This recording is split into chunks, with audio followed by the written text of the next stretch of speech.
Utah, I need to get back there. I haven't been there in a long time since I was a kid, actually. But beautiful western I do like the scenery. Salt Lake City, I mean, if they have breweries like this, I'm game. And lots of virtual geocaches, so I want to go back there someday. Wasatch and Squatters, Wasatch Uinta is just giving me more reason to want to go back there. It's a really beautiful city, though. Uinta is also in Salt Lake City, Michael, as we discussed on my beer brag That's right. last time. So it's interesting. You would think with the legislation there about 3.2% beers at Mormons, Michael, say it. So here I can actually hit two birds with one stone and fill time and clear up some confusion. Current Utah law sets a limit at 3.2% alcohol by weight, 4% by volume, in beers sold at grocery and convenience stores and establishments operating under a beer-only type license, such as taverns, beer bars, and some restaurants. Beer over 3.2% by weight, or 4% by volume, is available in the state liquor stores and package agencies and at clubs and restaurants licensed to sell liquor. In commercial facilities, the time at which alcohol may be served is limited, and alcohol may not be sold any later than 1 a.m. under any circumstance. This is kind of ridiculous. A liquor law, really? These squatters and such must have a big restaurant component. Or a liquor license. Yeah, right. But I guess, can they sell their own beer in the state? I don't, like bottles? The only thing I can... What the... Oh, good gravy.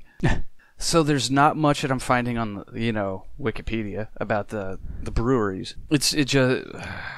Oddly enough... Okay, so apparently you have to hide alcohol from view.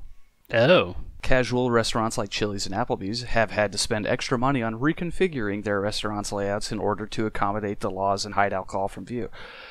Ruth's Chris, a steakhouse, which has a large contingent of out-of-town business people who are used to ordering alcoholic drinks after work, have to inform their patrons of laws requiring that no more than 1.5 ounces of alcohol be poured into any drink, and that an order of food is also required.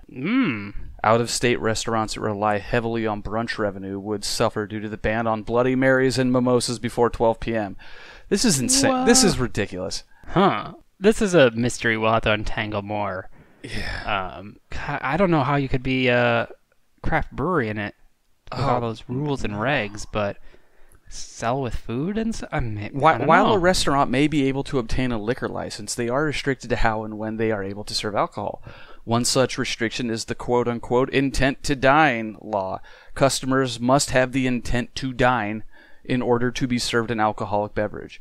Restaurants are only able to serve liquor from 11 a.m. to midnight or 1 a.m., depending on the license, and many times the amount per glass is restricted. Co-owner of Fratelli Ristoranti, fancy, Dave Cannell said, quote, "People from out of state ask for a real glass of wine and I can't give them one. I can only give them 5 ounces per glass," end quote. This is stupid. Yeah. Well, I don't know.